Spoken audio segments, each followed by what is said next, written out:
ሁለት ሶስት ሳምንታት ስለ ጸጋ የተለያዩ ነገሮችን ለማየት እየሞከርን ነበር። የመጀመሪያው ክፍል ታስታውሱ ከሆነ ስለ ጸጋ ስንነጋገር የመጀመሪያው ክፍል የነበረው ጸጋ ማለት ምን ማለት ነው የሚለውን በሶስት የተለያዩ ክፍሎች ከፍለን ተመልክተን ነበር። ጸጋ እግዚአብሔር ወደኛ ያለው አመለካከት፣ እግዚአብሔር እኛን ከሚመለከትበት አመለካከት ደግሞ የተነሳ እኛ በሱ ፊት የተገባን በመሆናችን እግዚአብሔር ወደኛ በመመልከቱ እይታውም የተገባ ስላደረገ የተገባ በመሆናችን ደግሞ ለእግዚአብሔር የምንሰጠው ምላሽ ወይም ለእግዚአብሔር የምናቀርብለት ምስጋና ጸጋ እንደሚባል በእነዚህ በሶስት ደረጃዎች ተመልክተን ነበር። ከሱ ቀጥለን ባደረግነው በክፍል 2 ጥናታችን ደግሞ ስለ ሰው ልጅ ተመልክተን ነበር። የሰው ልጅ በመጽሐፍ ቅዱስ ግንዛቤ ምንድነው? ማን ነው የሰው ልጅ? ብሉይ ኪዳን የሰው ልጅ እንዴት ይረዳዋል? አዲስ ኪዳንስ በጌታችን በኢየሱስ ክርስቶስ ምሳሌ የሰው ልጅ እንዴት ይረዳዋል? የሰው ልጅ በእግዚአብሔር አርአያና አምሳል የመፈጠሩ ቁም ነገር ምንድነው? ኃጢያትስ በእግዚአብሔር አርአያና አምሳል የተፈጠረውን የሰው ልጅ በምን ደረጃ ነው የጎዳው? ጌታ በዛ መልኩ ተሰቃይቶ ዋጋ እንዲከፍል ያደረገው ኃጢያት ምንኛ ቢያቆሳቁለን ነው የሚለውን ለማየት ተመልክተን ነበር። ዛሬ ደግሞ ስለ ጸጋ በቀጥታ ብሉይ ኪዳን ምን ያስባል፣ አዲስ ኪዳንስ ስለ ጸጋ ምን ይናገራል የሚለውን ለማየት እንሞክራለን ማለት ነው። ስለዚህ ስለ ጸጋ ስናስብ ወይም ብሉይ ኪዳን ስለ ጸጋ ምን ይናገራል፣ በብሉይ ኪዳን ውስጥ የነበረው የጸጋ ግንዛቤ ምን አይነት ነው ካልን ብሉይ ኪዳን 5 ቁም ነገሮችን ጠቅሶ እግዚአብሔር ከሕዝቡ ጋር ያለውን ግንኙነት ያሳየናል። የመጀመሪያው በረከት ነው፣ ሁለተኛው ሕይወት ነው፣ ሶስተኛው ቃል ኪዳን ነው፣ አራተኛው መዳን፣ አምስተኛው ነፃነት ነው። በእነዚህ በአምስቱ አንኳር ቁም ነገሮች ብሉይ ኪዳን ስለ ጸጋ ያለውን እሳቤ ይናገራል። ምንም እንኳን ቃል በቃል ጸጋ እያለ ባይገልጻቸውም አስቀድመን ባየነው የጸጋ ትርጓሜ ታግዘን እነዚህ 5 አንኳር የብሉይ ኪዳን ነጥቦች እንዴት በጸጋ ውስጥ ሊካተቱ እንደሚችሉ እንዴት እንደ ጸጋ ልንረዳቸው እንደምንችል ለማየት እንሞክራለን።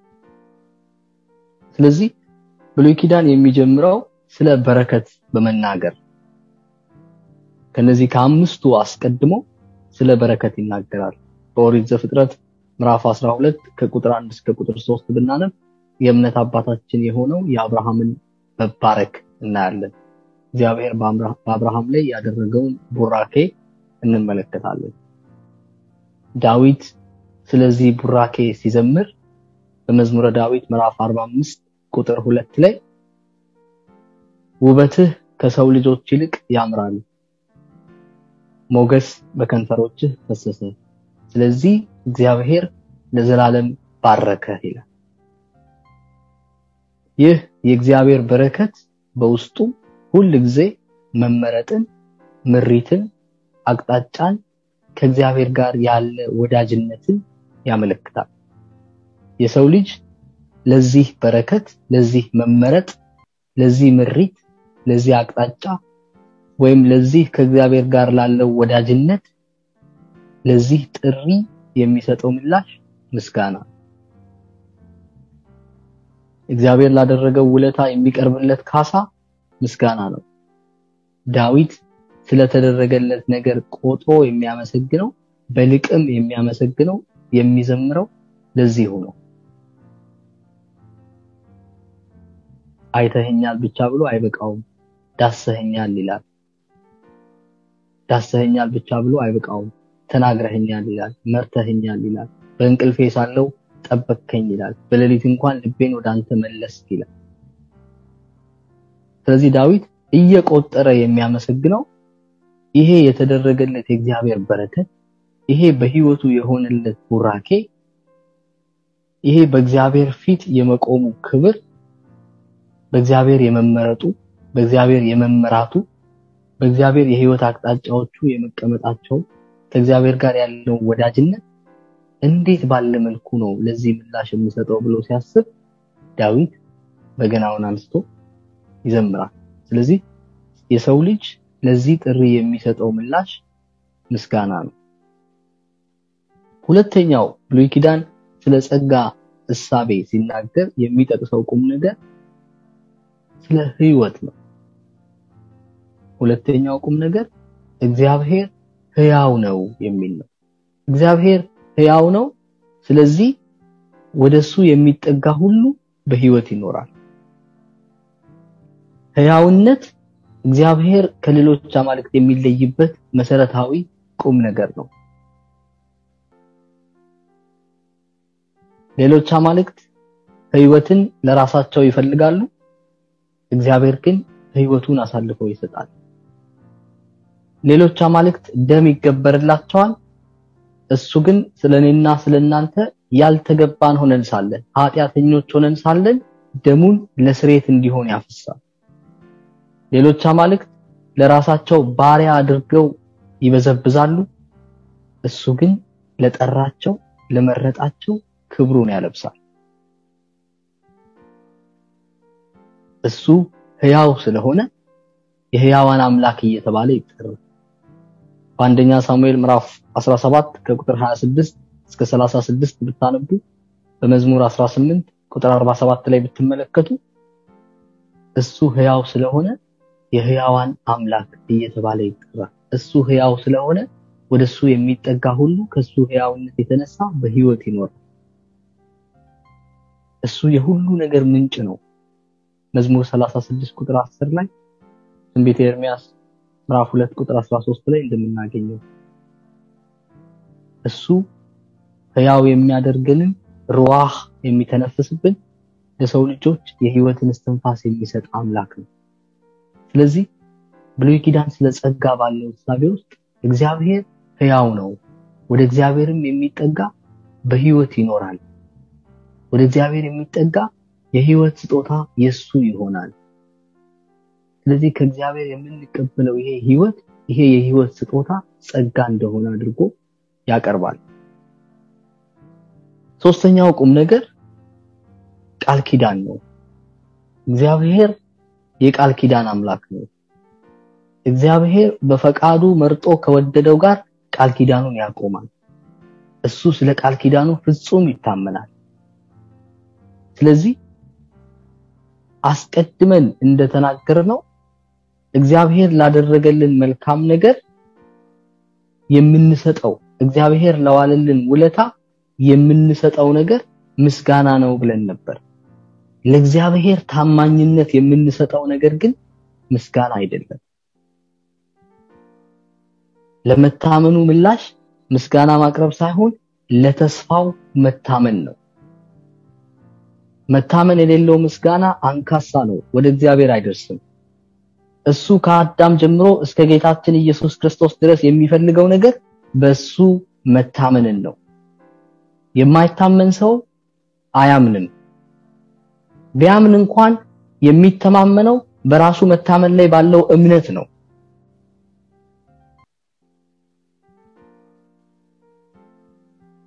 ሐዋርያትን ስንመለከታቸው ብሉይ ኪዳንን ያጠኑ የሕግ መጽሐፍትን የሚያውቁ የዳዊትን መዝሙር በቃላቸው የሚያውቁ ሰዎች በመዝሙር 121 ቁጥር 3 ላይ የሚጠብቅህ አይተኛም እግርህንም ለመናወጥ አይሰጠውም ተብሎ ሲጻፍ ይሄንን የሚያውቁ ይሄንን በቃላቸው የሚዘምሩ ሐዋርያት በጀልባ ላይ ሆነው አውሎ ነፋስ ሲነሳባቸው ግን ጌታ ተኝቶ ነበር ይላል።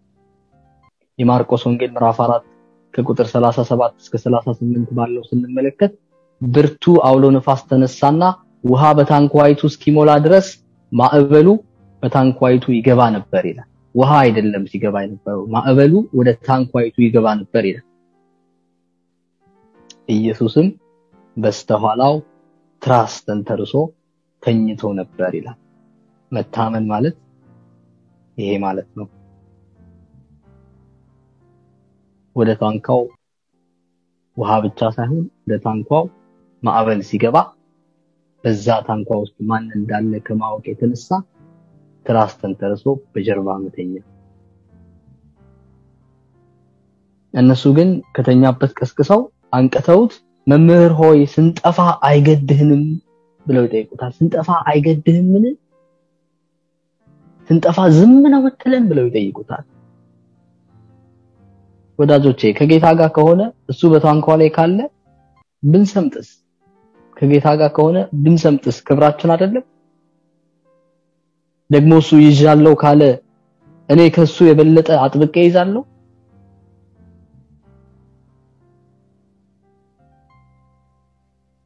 በእኛም ሕይወት እንደዛ ነው። የሚጠብቅህ አይተኛም ብለን መዝሙር እንዘምራለን።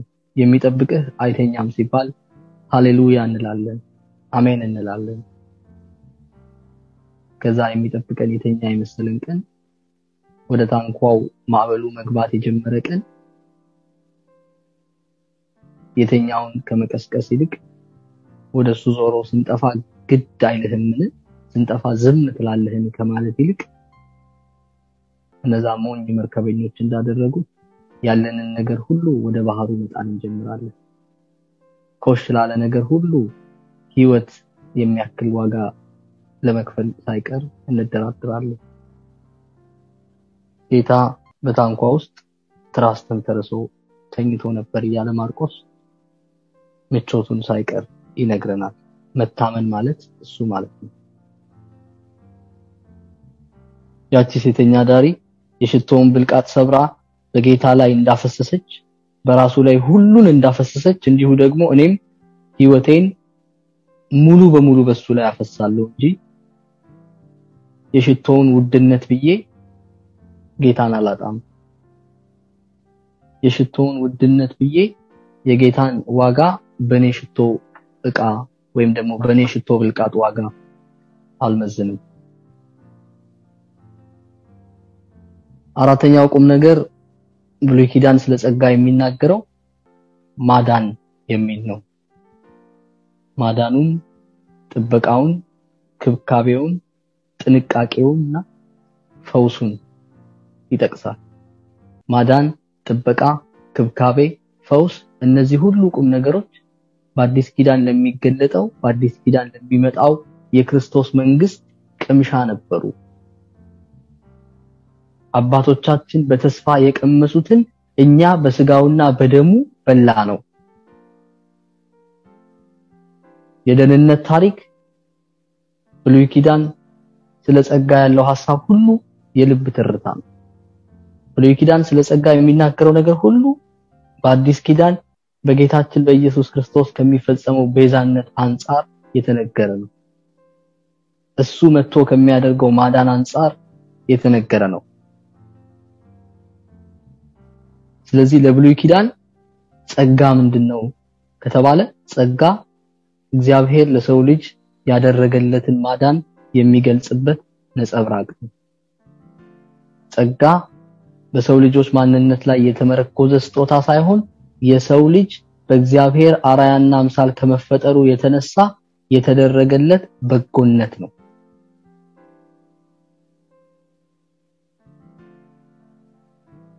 ስለዚህ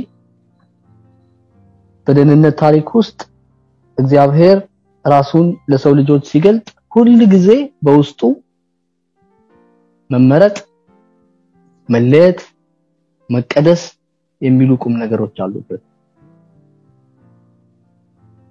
ይሄ የተመረጠው ህዝብ ግን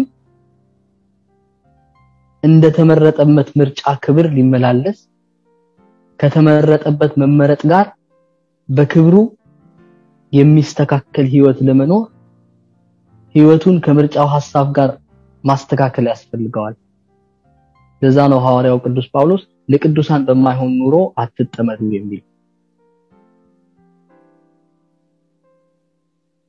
ስለዚህ ይሄ መመረጥ፣ ይሄ መለየት፣ ይሄ መቀደስ ለተመረጥንበት ምርጫ የሚመጥን ህይወት እንድንኖር ግድ ይለናል፣ ይጠይቀናል። ከተመረጥንበት መመረጥ ጋር በክብር የማይስተካከለውን ነገር ሁሉ ማስወገድ አለብን። ህይወታችንን ከምርጫው መሰረታዊ ሐሳብ ጋር ያውም ከመዳንና ከዘላለማዊ ህይወት ጋር ማስተያየት ያስፈልገናል። ይህ ሲሆን ይህ የእግዚአብሔር ምርጫ ወሳኙ ቁም ነገር በእግዚአብሔር መንገድ ላይ መሆን።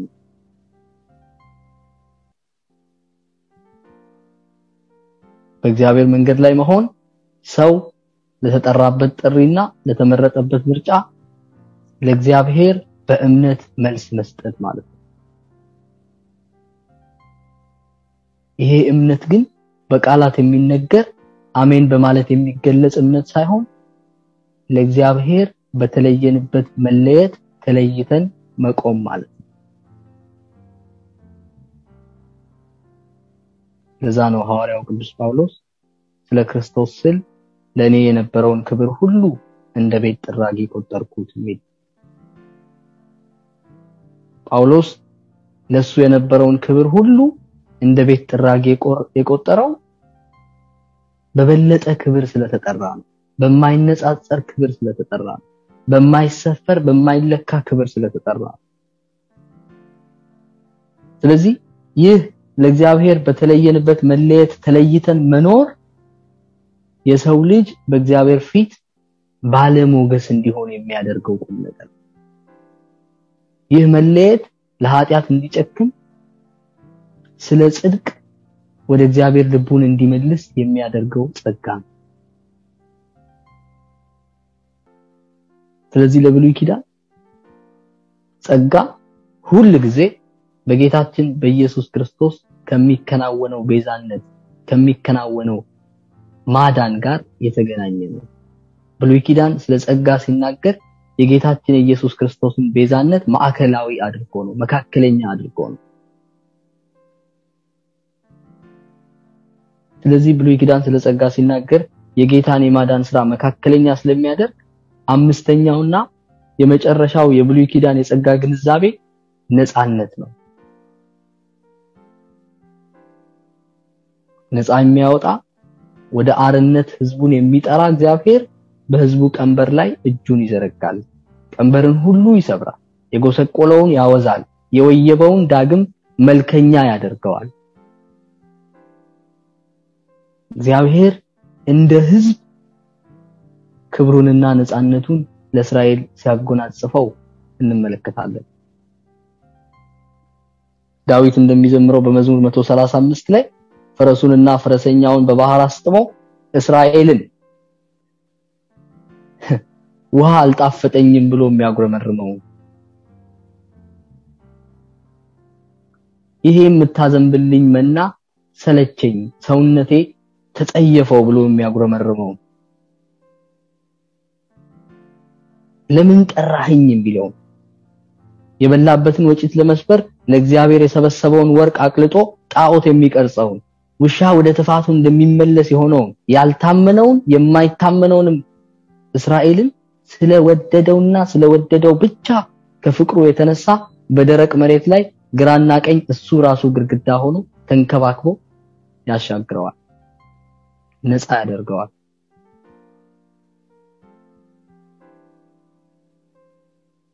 የሰው ልጅ ሁሉን ነገር ሞክሮ ሲያቀተው ሲደክመው አመድ ላይ ሲቀመጥና የኢዮብን መንገድ መካፈል ሲጀምር ጌታ ወደ መስቀላችን ዝቅ ብሎ አለሁ ይላል፣ ተነስ ይላል፣ እጁን ይዘረጋል። ይህ ነፃነት ቤዛነት የተደረገለት ሰው ሀብት ነው። ይህ ነፃነት በጌታችን በኢየሱስ ክርስቶስ ቤዛነት የመጣ ለሰው ልጆች ሁሉ የተሰጠ ነፃ ስጦታ። ማንም በስራው የክርስቶስን ቤዛነት መዋጀት የሚችል ማንም በስራው የክርስቶስን ቤዛነት ማግኘት የሚችል የለም። አዳኝና ቤዛ እግዚአብሔር ብቻ ነው። በቃ የሚል እሱ ብቻ ነው። ነፍስ የምታውቀው የሚያድሳት በህይወት እንድትመላለስ የሚያደርጋት ያ አንድ ቃል የእግዚአብሔር ሐሳብ ማሰሪያ የሆነው እግዚአብሔር ለአንዴና ለመጨረሻ ጊዜ በሁሉ ላይ ስለ ሁሉም የተናገረው ቃል ኢየሱስ የሚል። ስለዚህ መዳን በሌላ በማንም የለም። ለዛ ነው ዳዊት በእግዚአብሔር ብቻ ማዳን እንዳለ ሲናገር ጌታችን ኢየሱስ ክርስቶስ በአዲስ ኪዳን መጥቶ የሚያደርገውን ቤዛነት እያሰበ በመንፈስ የጌታን ቤዛነት ያስተነተነ ሲዘምር በመዝሙር 49 ከቁጥር 7 እስከ 9 ላይ ወንድም ወንድሙን አያድንም ሰውም አያድንም ቤዛውን ለእግዚአብሔር አይሰጥም ለዘላለም እንዲኖር ጥፋትን እንዳያይ የነፍሳቸው ለውጥ ከብሯልና ለዘላለምም ቀርቷልና ይል ስለዚህ ቤዛውን ለእግዚአብሔር የሰጠ የነፍስ ዋጋ ሆኖ ራሱን ያስያዘ የነፍሳችንን ለውጥ ያከበረ ሞትን ለዘላለም የሰበረ እሱ ኢየሱስ ብቻ ከሱ ውጪ የሆነ ወደ መዳን የሚያመጣ ወደ መዳን የሚያደርስ ወደ ቤዛነት የሚያመጣ በሰማይም በምድርም ሌላ ምንም ነገር የለም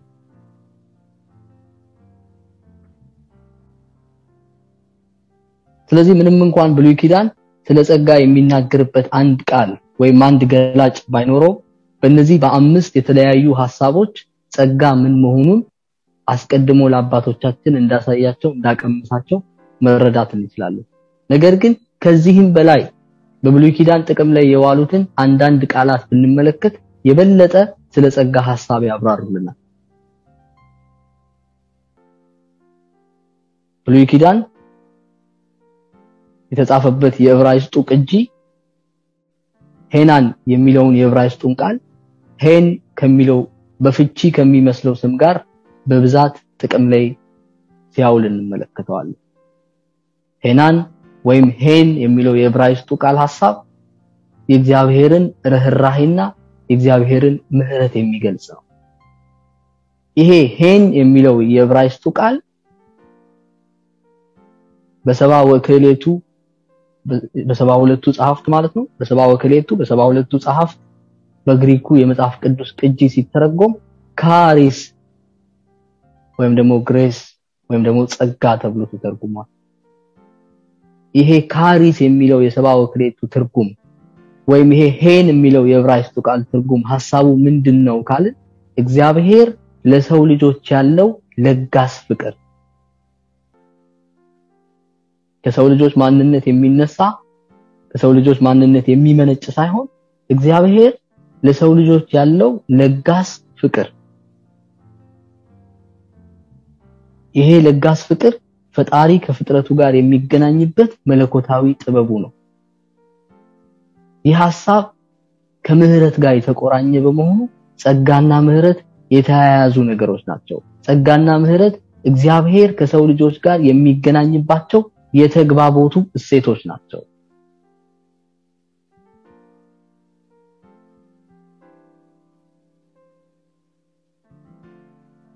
ብሉይ ኪዳን በዕብራይስጡ ቅጂ አሁንም ሄሴድ የሚል ሌላ ቃል ይጠቀማል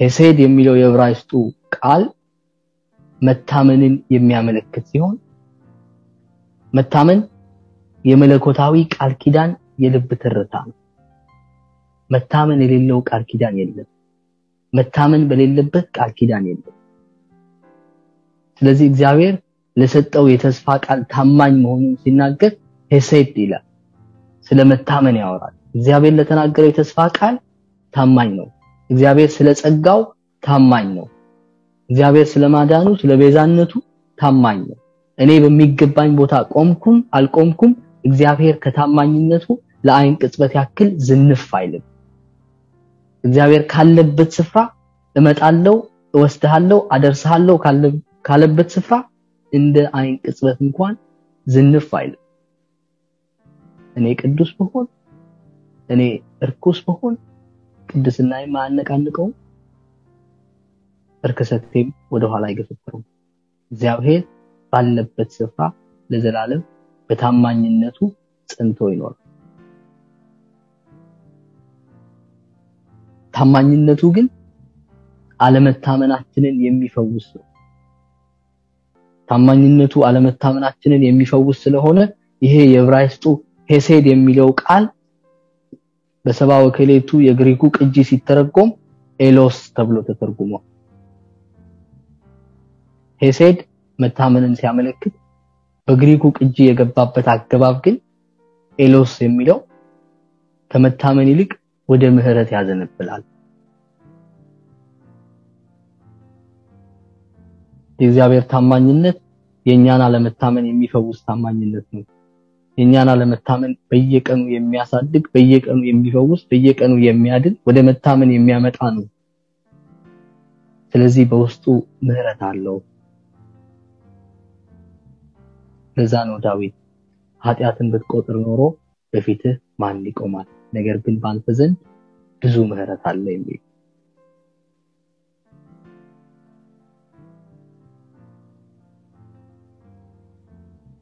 የታማኝነቱ ማረጋገጫ አለመታመናችንን አውቆ ምህረቱን ሲሰጠን ከኛ ሳይሆን ከምህረቱ የተነሳ እስክንታመን ድረስ መታመን እስክንችል ድረስ እመጣለሁ ባለበት ስፍራ አደርሳለሁ ወዳለበት ግብ እየሰራ ይመራል፣ እየገነባ ይመራል።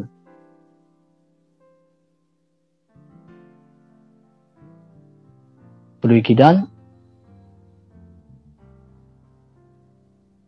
ይህንን የእግዚአብሔርን መታመን ሲያስረዳ ሌላ የአረማይክ ቃል አምጥቶ ሌላ የአረማይክ ቃል ተጠቅሞ ስለ ሳዳቅ ይናገራል፣ ወይም በአማርኛ ስለ ጽድቅ ይናገራል።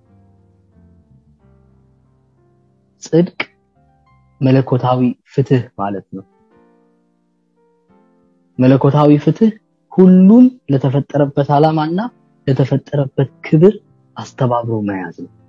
ነገርን ሁሉ ለተፈጠረበት ዓላማ ብቻ መመልከት፣ ነገርን ሁሉ ከኔ ዋጋ አንፃር ሳይሆን ከተፈጠረበት ክብር አንፃር መመልከትና መመዘን ነው ጽድቅ፣ ፍትህ።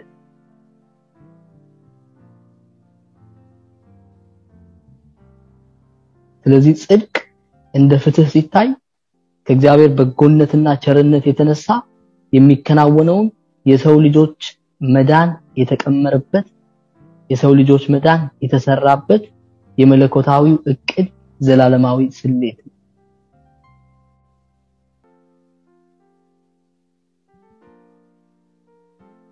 እነዚህ ሁሉ ቁም ነገሮች ብሉይ ኪዳን በዚህ ሁሉ ቃላት ተጠቅሞ የሚያስረዳን እነዚህ ሁሉ ቁም ነገሮች በሙላት የሚገለጡት በጌታችን በኢየሱስ ክርስቶስ ቤዛነት በሆነልን ጌታችን ኢየሱስ ክርስቶስ በመስቀል ላይ ባደረገልን እሱ በመሰረተው በአዲሱ ኪዳን ውስጥ ነው። እግዚአብሔር ዘላለማዊ ዕቅድ በመላት የሚገለጠው ጸጋ በሙላት ለሰው ልጆች ሁሉ የሚሰጠው በጌታችን በኢየሱስ ክርስቶስ በኩል ብቻ ነው። የጸጋ ሁሉ ምንጭ፣ የጸጋ ሁሉ ባለቤት ጌታችን ኢየሱስ ክርስቶስ ብቻ። ስለዚህ ይህንን የብሉይ ኪዳን የጸጋ ግንዛቤ ይዘን ወደ አዲስ ኪዳን መመልከት ያስፈልገናል። ብሉይ ኪዳን በእንደዚህ አይነት ሐሳብ ያቀረበው ይሄ የጸጋ ግንዛቤ ታዲያ በአዲስ ኪዳን እንዴት ነው የተገለጠው? በጌታችን በኢየሱስ ክርስቶስ ሕማም ሞትና ትንሣኤ ይሄ ጸጋ እንዴት ነው የተፈጸመው የሚለውን ለመመልከት ወደ አዲስ ኪዳን ሐሳብ መግባት ያስፈልጋል። አዲስ ኪዳን ስለ መለኮታዊ ጸጋ የሚያስተምረው ትምህርት በሁለት መሰረታዊ ነገሮች ተከፍሎ ሊታይ ይችላል። አንደኛ ጸጋ ከሚለው መሰረታዊ ሐሳብ፣ ጸጋ ከሚለው ቁም ነገር፣ ጸጋ ምንድነው ከሚለው ቁም ነገር አንፃር ጸጋን መመልከት ይቻላል። ሁለተኛ በልዩ ልዩ በጎነት፣ በልዩ ልዩ ስጦታ፣ በልዩ ልዩ ልግስና የታጀበውን የሰውና የእግዚአብሔርን ግንኙነት ይመለከታል። የሰውንና የፍጥረትን የእግዚአብሔርን ግንኙነት፣ እግዚአብሔር ከፍጥረቱ ጋር የሚገናኝበትን፣ እግዚአብሔር ፍጥረቱን የሚያከብርበትን፣ እግዚአብሔር ፍጥረቱን የሚሸልምበትን ውበት በተመለከተ ከዛ አንፃር ጸጋ ምንድነው ብሎ መመልከትም ይቻላል።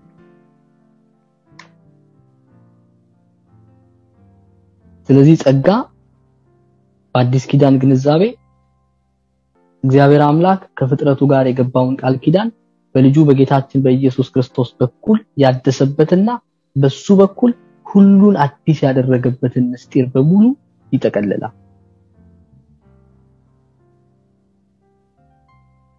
የአዲስ ኪዳን የጸጋ ትምህርት በአንድ በኩል በሐዋርያው ቅዱስ ጳውሎስ መልእክቶችና ስራዎች ውስጥ፣ በሌላ በኩል በወንጌላዊው ቅዱስ ዮሐንስ ወንጌል ውስጥ በጉልህ ተንጸባርቆ ይታያል። ስለዚህ አዲስ ኪዳን ስለ ጸጋ ሲናገር የጌታን የማዳን ስራ ሰፋ ባለ አውድ እንድንመለከተው ከሱ የቤዛነት ተግባር ጋር የተገናኙትን ቁም ነገሮች ሁሉ እንደ ጸጋ አውታሮች እንድንመለከት እድል ይሰጠናል። ስለዚህ በዚህ መሰረት የወንጌሉ ኃይል የእግዚአብሔር መልካምነት መገለጥ የኃጢአት ስሬት የኢየሱስ መካከለኛነት ወዘተ በአዲስ ኪዳን ግንዛቤ የጸጋ የተለያዩ ገጽታዎች ሆነው ቀርበዋል። በሐዋርያው ቅዱስ ጳውሎስ ጽሑፎች ውስጥ በሚቀጥሉት ክፍሎች በተከታታይ እንደምናጠናው መዳን የእግዚአብሔር የጸጋ ስጦታ ነው። ይሄ መዳን የእግዚአብሔር የጸጋ ስጦታ የሆነው ከፍቅሩ የተነሳ የተሰጠን ነፃ ስጦታ መሆኑን ጳውሎስ አበክሮ ይናገራል። መዳን ማንም ሰው በስራው የሚገዛው ነገር ሳይሆን መዳን እግዚአብሔር ስለወደደን ከፍቅሩ የተነሳ ለሰው ልጆች ሁሉ የከፈተው በር ለሰው ልጆች ሁሉ የሰጠው አንድ ልጁ ጌታችን ኢየሱስ ክርስቶስ ያከናወነው ቤዛነት ነው። በሱ ቤዛነት ላይ ሊጨምርም ሊቀንስም የሚችል ማንም የለም። የሱን የቤዛነት ሚዛን ሊያዛንፍ የሚችል መልካምም መጥፎም ስራ የለም። ስለዚህ በዚህ ጳውሎስ ጸጋን በሚረዳበት አውድ ውስጥ ሆነን የጌታን ሁኔታ ስናስብ ጌታችን ኢየሱስ ክርስቶስ በመስቀል ላይ ያደረገው የማዳን ስራውና ራሱ ጌታችን ኢየሱስ ክርስቶስ ራሱ ጸጋችን ነው ማለት እንችላለን።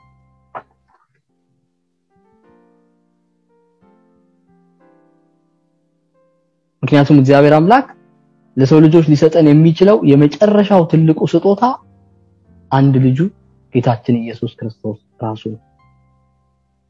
እግዚአብሔር አምላክ ልጁን ሲሰጥ በቤቱ ምንም አልቀረው ከልጁ ጋር ሁሉን ሰጥቷል። ስለዚህ በጸጋ ውስጥ መሆን ማለት እግዚአብሔር እቅፍ ውስጥ መሆን ማለት ጸጋ በህይወታችን የክርስቶስን ህይወት እንድንኖር የሚያስችለን የእግዚአብሔር መለኮታዊ ኃይል ነው። በአዲስ ኪዳን ግንዛቤ ጸጋ ሰዎች የሚያገኙት ነገር ሳይሆን እግዚአብሔር ወደ ሰዎች ዘንበል ያለበት ዲግሪ ነው። ጸጋ እግዚአብሔር እኛን የሚያውቅበት ዕውቀት ነው። ስለዚህ ይሄ ዕውቀት የሰው ልጆችን የሚያድን ሆኖ ስጋ ለብሶ ተገልጧል። ስለዚህ በሱ የሚያምኑ ሰዎች በዚህ ጸጋ በዚህ በተገለጸው ጸጋ በጌታችን በኢየሱስ ክርስቶስ የሚያምኑ ሰዎች ህይወት እግዚአብሔር ለሰው ልጆች ባለው መጠንን ሁሉ በሚያልፍ ፍቅር የተያዘ